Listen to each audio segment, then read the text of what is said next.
Tepuk tangan yang luar biasa buat Tuhan Yesus, puji nama Tuhan. Baiklah saudara, pada sore hari siapkan hatimu, kita akan duduk diam, terima firman Tuhan. Kembali sama-sama kita menundukkan kepala kita bersatu di dalam doa. Syukur kami naikkan untuk kebaikan-Mu, atas pemeliharaan Tuhan sungguh nyata di dalam kehidupan kami. Dan kami bersyukur untuk sukacita yang Tuhan limpahkan bagi setiap kami pada sore hari ini. Kami sungguh percaya di saat kami memuji menyembah Tuhan, Engkau bertata di atas setiap pujian kami. Kini saatnya kami mau duduk diam, terima kebenaran firman-Mu. Kami butuh firman-Mu ya Tuhan Yesus. Karena dalam firman Tuhan ada kuasa mujizat bagi setiap kami. Karena firman Tuhan tidak hanya terdiri dari perkataan, tetapi terdiri dari kuasa.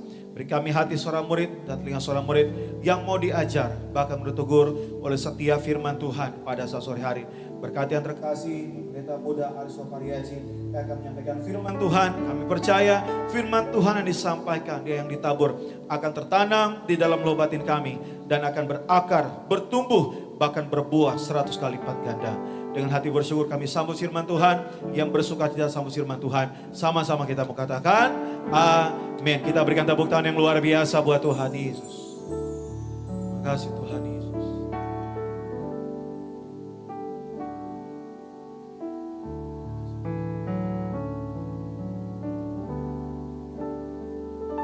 Selidiki aku, lihat hatiku, apakah ku sungguh mengasihimu, Yesus.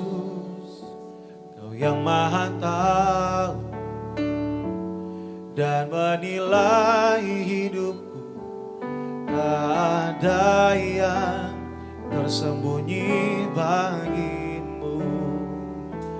Telah kulihat kebaikan-Mu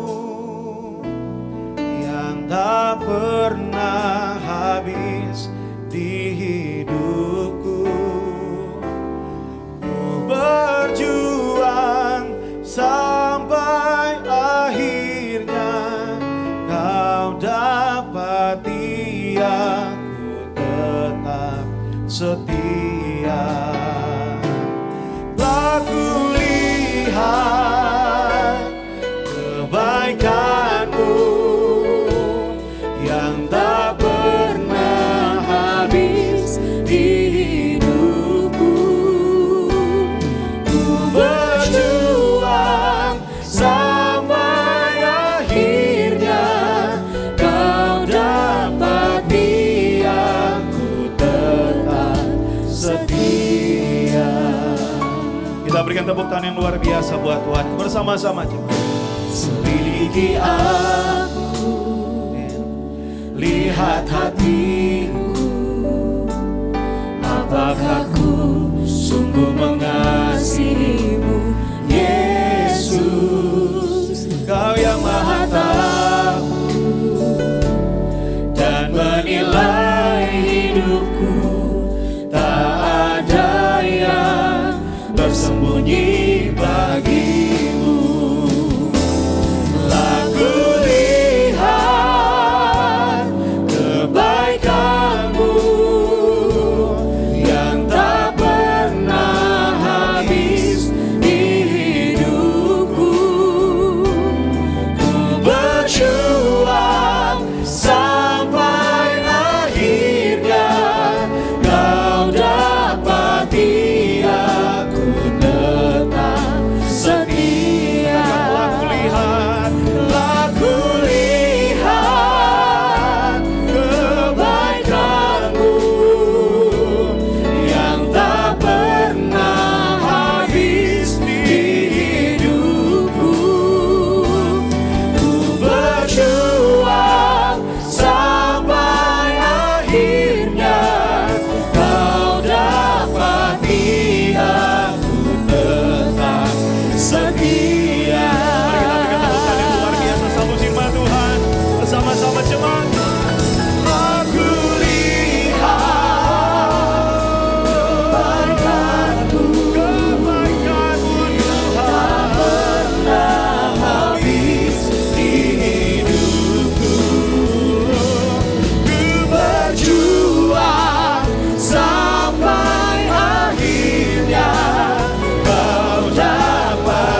setia.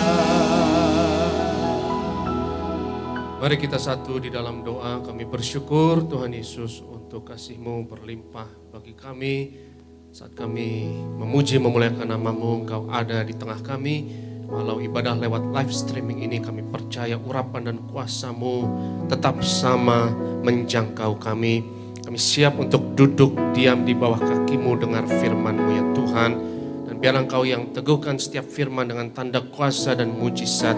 Berkati urapi gembala kami yang akan memimpin dalam tubuh darah Kristus. Kami percaya hari ini yang sakit disembuhkan, yang terikat dilepaskan, setiap guk dan belenggu dipatahkan. Kami siap dengar firman-Mu dalam nama Yesus. Kami berdoa, haleluya. Yang percaya sama-sama katakan amin, haleluya. Shalom saudaraku sekalian, sukacita bersama dengan saudara sekalian dalam ibadah live streaming. Dan kita percaya kuasa Tuhan tetap sama menjangkau kita saudaraku. Tentu kita nantikan ibadah offline yang rencananya awal bulan Juli kita akan adakan saudaraku yang terkasih. Tetapi dalam ibadah live streaming ini mari kita tetap percaya walaupun lewat satelit kuasa Tuhan tidak dapat dibatasi.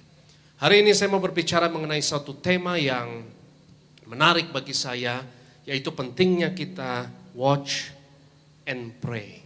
Yesus berkata bahwa kita harus berdoa dan berjaga-jaga. Watch and pray. Dan menarik dalam bahasa Inggrisnya, berjaga-jaga disebut sebagai watch. Pay attention. Perhatikan. Dan saya mau berbicara subjudul khotbah, kuasa dari sebuah perhatian. Hati-hati apapun yang engkau perhatikan, karena saudaraku, hati-hati dengan hati. Hati-hati dengan hati. Karena apapun yang kau perhatikan akan masuk ke hati. Dan kata dasar dari perhatian atau perhatikan adalah hati. Dan hari ini saya mau tekankan pentingnya kita memperhatikan. Yang pertama apa yang harus kita perhatikan, firman Tuhan berkata, yang pertama perhatikan firman-Nya. Dalam Amsal pasalnya yang keempat, ayatnya yang ke-20 sampai yang ke-22 firman Tuhan katakan, hai anakku, perhatikanlah perkataanku, arahkanlah telingamu kepada ucapanku. Janganlah semuanya itu menjauh dari matamu, simpanlah itu di lubuk hatimu, karena itulah yang menjadi kehidupan bagi mereka yang mendapatkannya, perhatikan, dan kesembuhan bagi seluruh tubuh mereka. Hai anakku, perhatikanlah perkataanku. Saudaraku, Yesus berkata, barang siapa bertelinga hendaklah ia mendengar. Dan di kitab Wahyu dikatakan, barang siapa bertelinga biarlah ia mendengar apa yang Roh katakan kepada jemaat-jemaat. Perhatikan. Dan hari ini saya mau tekankan saudaraku bahwa memperhatikan itu lebih penting daripada berpikir. Karena saudaraku yang terkasih, kadang kita pikir bahwa dengan banyak berpikir kita banyak akan memecahkan masalah. Justru kadang kebanyakan berpikir tambah masalah saudaraku. Kebanyakan berpikir justru kita tidak akan melihat Tuhan bekerja dalam hidup kita. Berpikir adalah suatu proses yang tertutup. Tapi memperhatikan, pay attention, watch. Itu adalah suatu proses yang terbuka. Saudaraku yang terkasih, banyak hal dalam hidup ini yang kita tidak mengerti dan kita tidak tahu. Itu kenapa jangan ambil kesimpulan terlebih dahulu. Jangan menghakimi terlebih dahulu. Jangan buat teori terlebih dahulu, jangan berpikir terlebih dahulu, tetapi perhatikan. Saudaraku yang terkasih, ketika saya merenungkan mengenai kuasa dari perhatian ini, saya teringat dengan beberapa ayat dari Alkitab, salah satunya di Yehezkiel 1 ayat 18. Yehezkiel 1 ayat 18 ini berbicara mengenai 4 makhluk di surga. Dan kita tahu Gereja Tiberias memiliki moto di Wahyu 6 ayat 6, minyak anggur tidak akan dirusakkan dan suara tersebut terdengar di antara keempat makhluk. Dan dikatakan mengenai keempat makhluk ini, saudaraku, yang adalah makhluk surgawi, mereka, saudara, di Yehezkiel 1 ayat 8 mereka mempunyai lingkar, dan aku melihat bahwa sekeliling lingkar yang 4 itu penuh dengan mata. 4 makhluk ini penuh dengan mata. Coba lihat satu ayat lagi di Yehezkiel 10 ayatnya yang ke-12. Seluruh badan mereka, punggungnya dan tangannya dan sayapnya dan roda-rodanya penuh dengan mata sekelilingnya. Perhatikan saudaraku, ya, roda-roda mereka dan bahkan sayap dari kerubium. Yehezkiel 10 ini berbicara mengenai malaikat kerubium, penjaga takhta Allah, penjaga kekudusan Allah. Mereka penuh dengan mata.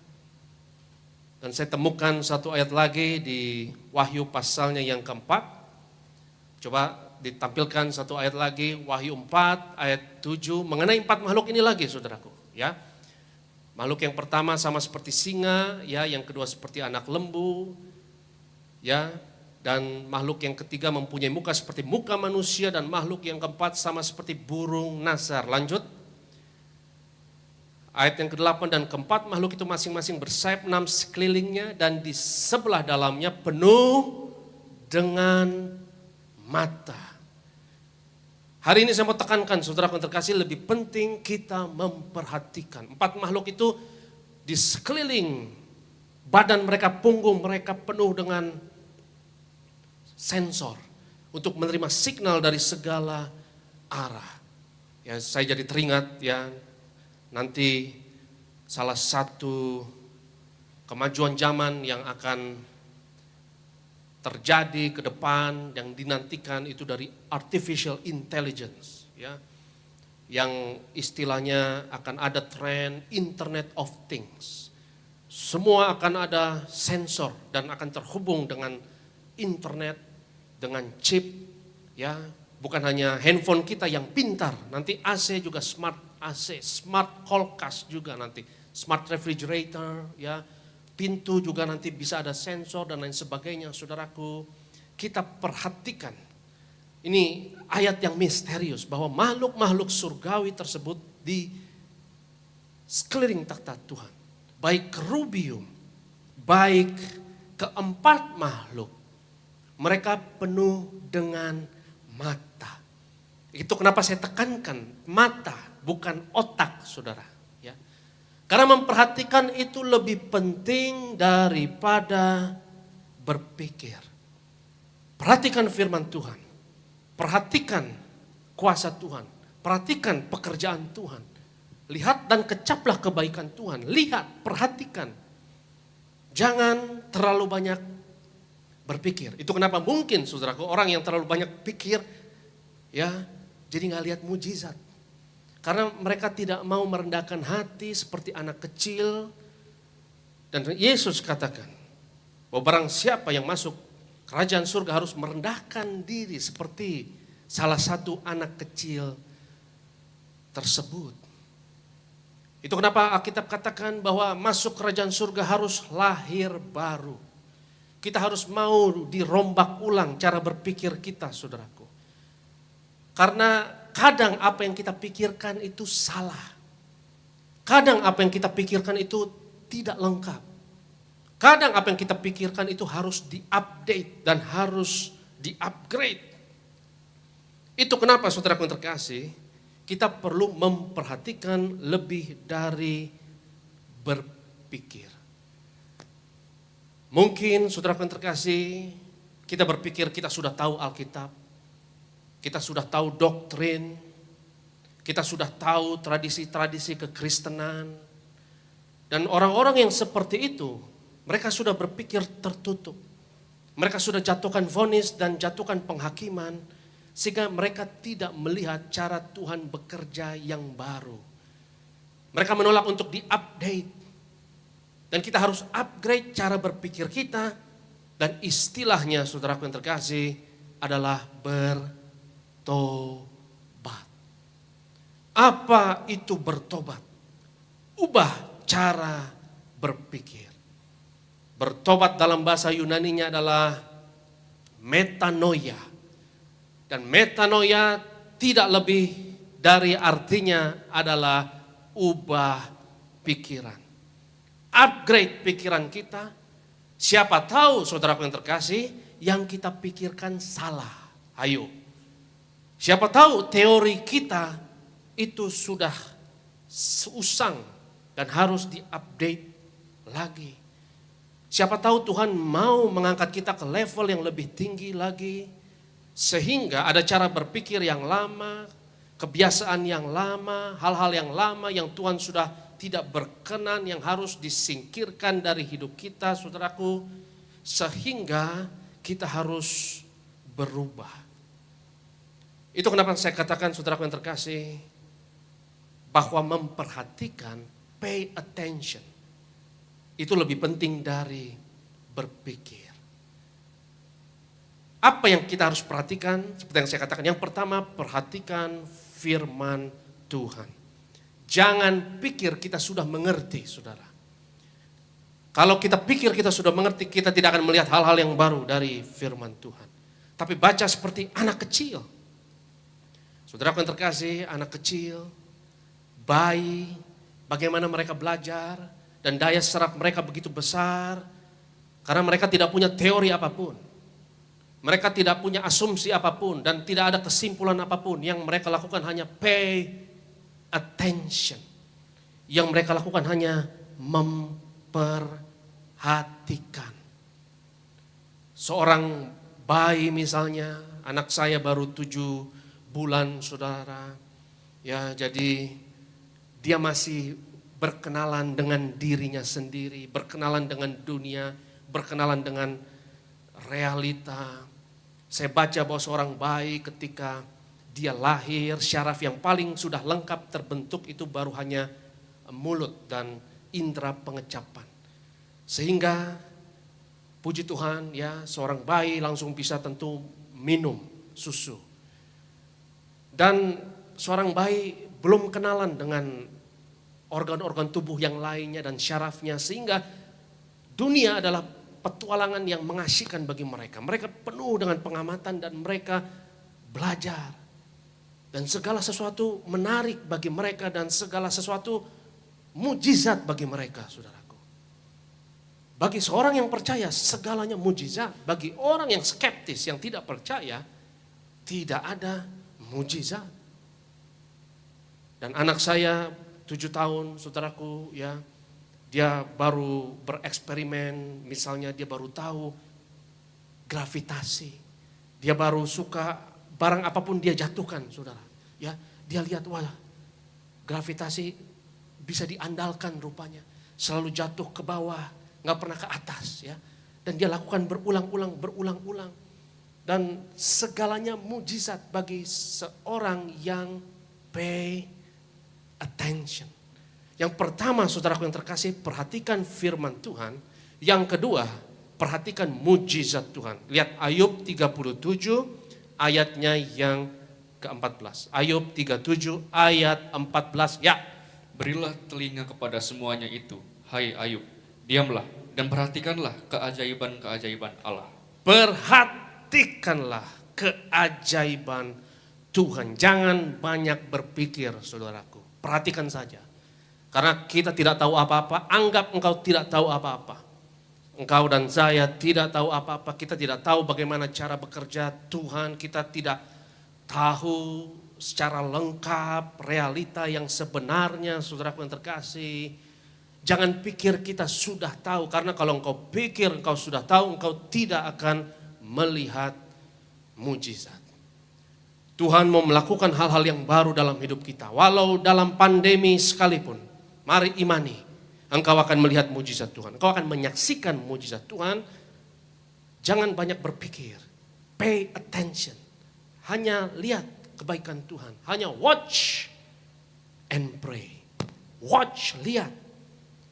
Itu kenapa orang yang terlalu banyak mikir mungkin saudaraku gagal terima mujizat Tuhan karena kebanyakan mikir. Di surga makhluk-makhluk tersebut penuh dengan mata, bukan otak saudara. Mata untuk pay attention. Sayapnya penuh dengan mata, rodanya pun penuh dengan mata. Roda dan sayap berbicara mengenai moda transportasi. Saya percaya kalau kita mau naik ke level yang lebih tinggi, berjalan dengan Tuhan lebih tinggi lagi, kita harus lebih sering pay attention. Kita harus lebih sering memperhatikan. Banyak orang sudah menutup pikiran mereka. Dan mereka tidak mau lagi memperhatikan apapun. Karena mereka pikir, mereka sudah tahu apapun yang mereka pikir, mereka perlu ketahui. Mereka menjadi suatu sistem yang tertutup dan hati-hati saudaraku yang terkasih. Kita bisa beresiko mengalami dosa kejatuhan Lucifer. Kesombongan Lucifer. Lucifer berpikir bahwa dia mau dirikan taktanya di takhta Tuhan dan meninggikan dirinya seperti Tuhan. Dan merasa dirinya tidak perlu tahu apapun lagi di luar dirinya karena dia merasa dirinya sudah lengkap dan tidak perlu lagi memperhatikan. Beberapa orang berpikir, ini pikiran, memiliki teori bahwa mujizat itu sudah tidak ada lagi. Itu teorimu, itu pikiranmu. Bagaimana kalau pikiran itu salah, saudara? Bagaimana kalau pikiran itu tidak benar? Engkau harus mencari tahunya. Dan bagaimana engkau harus cari tahu? Dengan memperhatikan. Karena siapa tahu engkau salah. Saudara yang terkasih, jangan punya teori sendiri, jangan punya asumsi sendiri. Jangan tarik kesimpulan dulu. Kita tidak tahu. Jangan vonis bahwa engkau tidak akan sembuh, saudara. Jangan kecewa, jangan putus asa. Saat nanti kita perjamuan kudus dan terima minyak urapan, doa iman, watch what will happen. Lihat, saksikan, dan pay attention. Apa yang akan terjadi. Mujizat akan terjadi dalam hidup kita. Perhatikan keajaiban Tuhan. Jangan tarik kesimpulan terlebih dahulu. Karena saudara yang terkasih, kalau kita sudah buat asumsi, maka kita tidak lagi mau memperhatikan. Tetapi saudara yang terkasih, dalam hal ini saya bukannya mengecilkan berpikir. Berpikir itu penting. Kita punya logika, kita punya rasio, dan saya percaya dalam Tuhan Yesus hal tersebut maksimal dalam hidup kita. Tetapi kita harus menaruh paying attention di atas berpikir. Karena cara berpikir kita harus diupdate setiap hari. Dan inilah yang namanya bertobat. Tuhan mau angkat kita naik ke level yang lebih tinggi. Tuhan mau saudara terbang lebih tinggi lagi, saudaraku.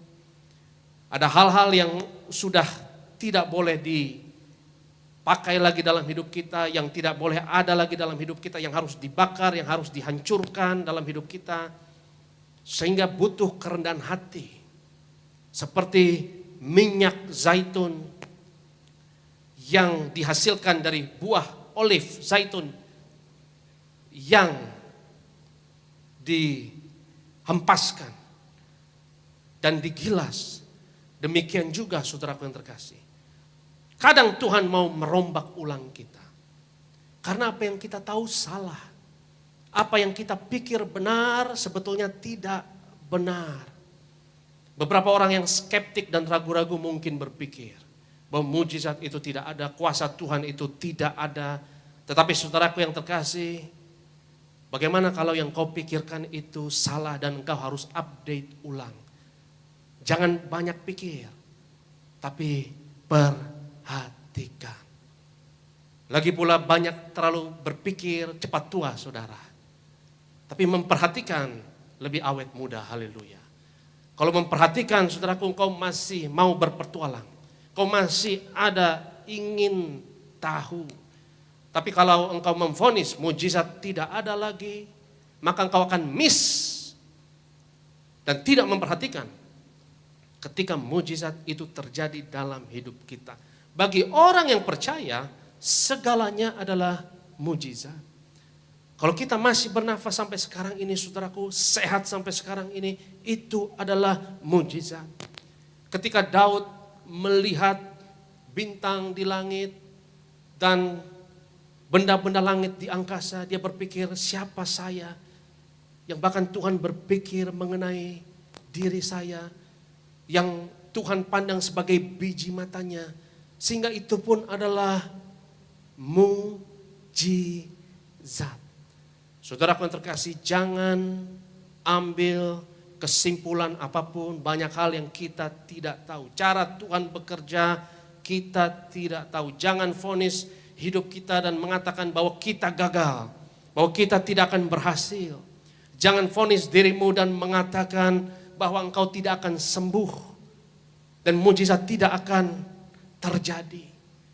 Jangan berpikir seperti itu, tetapi just pay attention, just watch. Lihat apa yang akan Tuhan kerjakan, perhatikan. Karena saudaraku yang terkasih, mujizat pasti terjadi. Dan kalau kita pikir mujizat tidak ada, itu hanya karena kita tidak memperhatikan. Pentingnya memperhatikan di atas berpikir. Karena seringkali, sekali lagi saudaraku yang terkasih, kita harus update dan kita harus bertobat. Karena Tuhan mau angkat kita ke level yang lebih tinggi lagi. Beberapa orang yang skeptis dengan mujizat akan berkata bahwa mujizat itu sudah tidak ada lagi. Dan mungkin mereka berpikir bahwa banyak mujizat-mujizat dan keajaiban-keajaiban yang palsu. Tetapi saudaraku yang terkasih, Yesus pun katakan, dari buahnya kita dapat mengenal. Yesus pun mengatakan bahwa buahnya tidak akan berbohong. Mungkin memang ada mujizat-mujizat yang adalah gimmick, yang adalah palsu, saudaraku. Tetapi bukan berarti mujizat itu tidak ada. Kita harus memisahkan lalang dari gandum. Kalau ada uang 100.000 rupiah yang palsu beredar di pasaran, saudaraku, apakah berarti kita mau buang uang semua 100.000? Apakah kita kecewa dengan uang 100.000 tersebut dan kita buang karena ada beberapa yang palsu? Kalau ada beberapa mujizat yang palsu, mungkin beberapa hamba Tuhan yang palsu, bukan berarti tidak ada yang namanya mujizat. Jangan ambil kesimpulan, jangan vonis terlebih dahulu. Itu kenapa Yesus katakan jangan menghakimi terlebih dahulu, tetapi terus belajar dan terus memperhatikan. Beberapa orang tidak memperhatikan, tetapi hanya berpikir. Mereka sudah punya doktrin sendiri. Mereka sudah punya tradisi sendiri, saudaraku.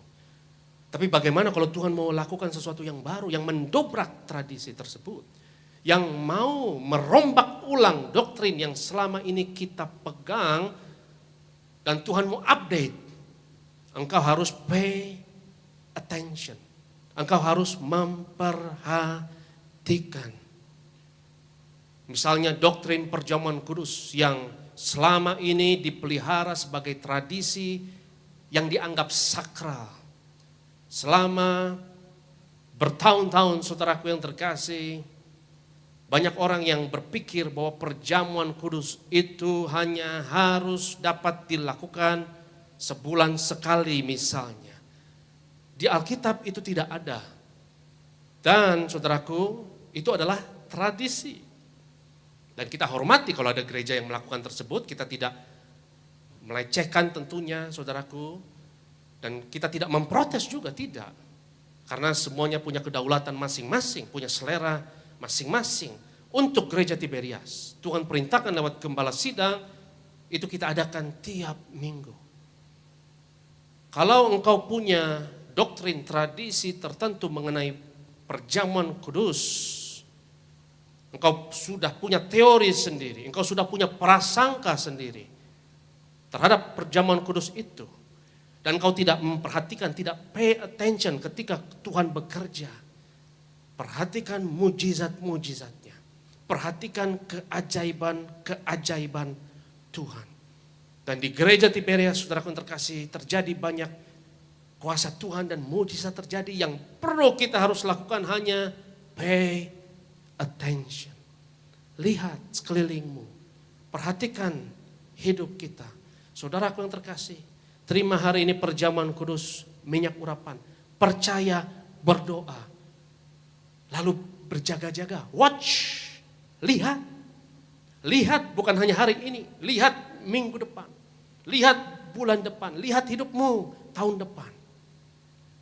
Mujizat akan terjadi, kuasa Tuhan akan terjadi. Kalau engkau taat firman Tuhan, perhatikan firman Tuhan, memperkatakan firman Tuhan ini siang dan malam dan hidup di dalamnya. Perhatikan hidupmu. Lihat dirimu setahun lagi, lihat dirimu 2 tahun lagi. Saya akan katakan dengan iman, engkau akan naik bukan turun, jadi kepala bukan ekor. Engkau tidak akan mengenal dirimu 2 tahun yang lalu, karena engkau sudah melihat dirimu versi berbeda, versi penuh kemuliaan. Sehingga saudaraku, jangan ambil kesimpulan apapun ketika engkau baca firman Tuhan misalnya. Jangan vonis bahwa tidak ada mujizat. Dan jangan pegang teori dan tradisi yang kita percaya sebelumnya. Karena Tuhan mau buat sesuatu yang baru. Tuhan mau lakukan hal-hal yang baru dalam hidup kita. Dan yang terpenting adalah pay attention. Jangan banyak berpikir, tetapi perhatikan. Beberapa orang mungkin berpikir, bahwa mujizat sudah tidak ada lagi di zaman yang canggih seperti ini. Dan mereka mungkin berpikir bahwa untuk apa percaya kuasa Tuhan lewat perjamuan kudus dan minyak urapan. Bagaimana kalau nanti saya tidak sembuh?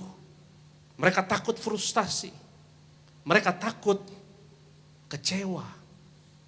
Saudaraku yang terkasih, kalau kita percaya kuasa Tuhan, katakanlah saya berdialog dengan seseorang yang skeptik sekarang ini. Apa resiko terburuknya? Mungkin kau berkata resiko terburuknya adalah saya tidak sembuh. Tetapi kalau engkau tidak percaya kuasa Tuhan, resiko terburuknya juga engkau juga tidak sembuh. Hidup hanya satu kali saja saudaraku. Dan kita akan mati, dan kita mau mati nanti, tetapi menjalani hidup yang penuh dengan makna, dan berjalan dengan Tuhan, dan menemukan penemuan terbesar abad ini yang sangat seru dalam hidup kita, yaitu petualangan dengan Tuhan, berjalan dengan Tuhan, dan menemukan bahwa firman Tuhan itu setia, ya dan amin, dan mujizatnya masih ada dalam hidup kita sekarang. Atau kita mau mati sebagai seorang yang takut ambil resiko, yang mati sebagai pengecut. Dan saudaraku, takut kita dianggap sebagai orang yang bodoh. Saya lebih baik mengambil resiko tersebut. Dianggap sebagai orang yang bodoh di mata manusia. Tetapi menemukan kuasa dan mujizat Tuhan terjadi dalam hidup saya. Daripada saudaraku yang terkasih, mati tapi sok tahu dan sok pintar. Merasa apa yang kita sudah tahu itu sudah lengkap dan tidak perlu tahu lebih dari hal tersebut. Ingat, itu adalah kejatuhan Lucifer. Itu adalah kesombongan Lucifer. Tetapi keempat makhluk dan kerubium kita lihat bahwa sekeliling mereka, saudaraku, penuh dengan kerendahan hati, mata yang memperhatikan. Firman Tuhan berkata dalam Efesus 1 ayat 18. Paulus berdoa supaya jemaat di Efesus ini mata hatinya dijadikan terang oleh Tuhan, supaya tahu pengharapan yang terkandung dalam panggilan, betapa kayanya bagian kemuliaan yang ditentukan bagi orang-orang kudus. Dan betapa hebat kuasanya bagi kita yang percaya. Saudaraku yang terkasih, ingat, lebih penting memperhatikan daripada berpikir. Berpikir itu bagus kalau engkau sudah memperhatikan hal-hal yang benar. Dan berpikir harus diupdate. Itu proses seumur hidup, saudaraku, itu adalah bertobat. Sehingga lebih penting memperhatikan daripada berpikir. Yang pertama, perhatikan firman Tuhan. Yang kedua, perhatikan mujizatnya. Dan yang ketiga, Yesus berkata dalam Matius 7 ayatnya yang ke-20, perhatikan buahnya. Jadi dari buahnya lah kamu akan mengenal mereka. Saudaraku yang terkasih, ini suatu nasihat yang sangat berhikmat. Tuhan mau kita menjadi orang yang result oriented. Buah tidak bisa berbohong. Hasil tidak bisa berbohong. Output tidak bisa berbohong. Kalau hidup kita tidak sesuai dengan apa yang kita mau, saudaraku, yang kita ingini, produk dan output akhir tidak dapat berbohong. Maka kita harus berubah. Bukan Tuhan yang berubah, tapi kita yang harus bertobat. Bukan Tuhan yang menyesuaikan diri dengan kita, saudaraku yang terkasih, tetapi kita yang menyesuaikan diri dengan Tuhan. Output tidak dapat berbohong. Dan saya percaya hikmat ini dapat kita terapkan dalam segala aspek hidup kita, dalam bahkan karir kita, dalam pekerjaan kita, dalam bisnis kita. Jadilah orang yang result oriented, yang buah oriented. Dalam pekerjaanmu, dalam apapun yang kau lakukan, perhatikan dan pastikan bahwa engkau menghasilkan. Sehingga engkau berhasil. Berhasil, kenapa dikatakan berhasil? Karena ada hasilnya. Yesus pun sebelum masuk dalam pelayanan full time, ia adalah seorang tukang kayu, saudaraku.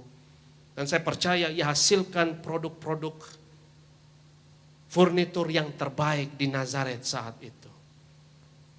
Orang boleh bikin iklan yang bombastis mengenai produk dari bisnis mereka, tetapi ujung-ujungnya semuanya ditentukan oleh buahnya. Ujung-ujungnya, saudaraku, ditentukan oleh outputnya. Karena kalau output dalam hidup kita tidak sesuai dengan yang kita inginkan, perhatikan buahnya. Dan yang keempat, apa yang perlu kita perhatikan? Kita lihat Matius 24 ayatnya yang ke-33. Matius 24 ayat 33. Demikian juga jika kamu melihat atau memperhatikan semuanya ini, ketahuilah bahwa waktunya sudah dekat, sudah di ambang pintu. Mengenai akhir zaman, perhatikan tanda-tanda akhir zaman. Mengenai COVID-19 ini, mengenai pandemi ini, situasi yang terjadi skala global, terutama hal yang harus kita perhatikan dalam firman Tuhan mengenai akhir zaman, apa yang terjadi di Timur Tengah itu sangat menjadi pertanda sebagai tanda-tanda akhir. Ketika tulah-tulah terjadi di Mesir, saudaraku yang terkasih, terjadi revolusi sosial besar-besaran. Satu bangsa dibebaskan dari perbudakan.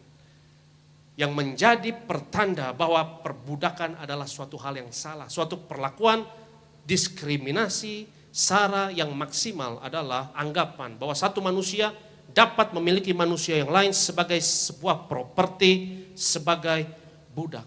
Dan puji Tuhan, kekristenan sangat memiliki andil dalam mengentaskan hal tersebut, saudaraku. Dan di masa COVID-19 ini saya perhatikan revolusi itu juga terjadi, saudara. Ya, kalau ada tulah, ada pandemi, ya. Sekarang juga ada misalnya Black Lives Matter, itu sedang dibersihkan, saudaraku. Misalnya terjadi di Amerika, walaupun sebuah champion dalam demokrasi dan HAM, tapi dibersihkan dari sisa-sisa perlakuan diskriminasi sara. Dan saya percaya Tuhan akan mengerjakan ini juga skala global. Jadi yang keempat, perhatikan tanda-tanda zaman. Dan yang kelima, yang terakhir. Apa yang harus kita perhatikan? Yang kelima, yang terakhir, Efesus 5 ayatnya yang ke-15. Karena itu, perhatikanlah dengan saksama bagaimana kamu hidup. Janganlah seperti orang bebal, tetapi seperti orang arif. Yang pertama, saudaraku, perhatikan firman. Yang kedua, perhatikan mujizat. Yang ketiga, perhatikan buahnya. Yang keempat, perhatikan tanda-tanda zaman. Yang kelima, yang terakhir, perhatikan dirimu sendiri. Daud berkata bahwa kejadianku adalah dahsyat dan ajaib. Saudara, engkau adalah produk mujizat. Tidak ada yang tahu potensi apa yang ada di hadapanmu di masa depan bertahun-tahun ke depan. Jangan vonis diri kita bahwa kita akan gagal, kita tidak akan berhasil di masa susah pandemi ini. Saudaraku yang terkasih, tetap percaya Tuhan akan mengerjakan hal-hal yang baru dalam hidup kita. Tetap percaya engkau akan terbang tinggi. Jangan pikir bahwa engkau tahu siapa dirimu. Ketika kita dewasa, kita berhenti berkenalan dengan diri kita. Ketika kita bayi, kita masih berkenalan dengan diri kita dan berpetualang, mencari tahu seberapa batas potensi yang ada dalam hidup kita. Tapi ketika kita dewasa, saudaraku, kita pikir kita sudah tahu segalanya dan kita berhenti bertumbuh. Kita berhenti belajar. Saudaraku yang terkasih, kalau kita berpikir kita sudah tahu, maka kita tidak akan bisa belajar lebih dari itu. Jangan pikir kita sudah tahu mujizat. Jangan pikir kita sudah tahu segala sesuatu mengenai Tuhan. Tuhan tidak dapat didefinisikan. Tuhan tidak dapat dimengerti. Tuhan di atas akal dan pikiran kita. Jangan berusaha mengerti, tapi perhatikan. Tapi watch, pay attention. Maka kuasa Tuhan, mujizat Tuhan, dan kebaikan Tuhan akan kau saksikan, engkau akan lihat dalam hidupmu. Mari kita berdoa. Terima kasih Tuhan Yesus untuk firman-Mu. Meteraikan firman-Mu ya Tuhan dalam loh hati setiap kami. Kami mau memperhatikan firman-Mu. Kami mau memperhatikan mujizat-Mu. Kami mau memperhatikan buah dari setiap orang. Kami mau memperhatikan tanda-tanda zaman. Kami mau memperhatikan cara kami hidup. Sebab kami percaya ya Tuhan, rencana-Mu dalam hidup kami adalah rancangan damai sejahtera, hari depan yang penuh harapan. Yang akan kami lihat, kami saksikan dalam hidup kami. Dalam nama Yesus kami berdoa, haleluya. Yang percaya sama-sama katakan amin.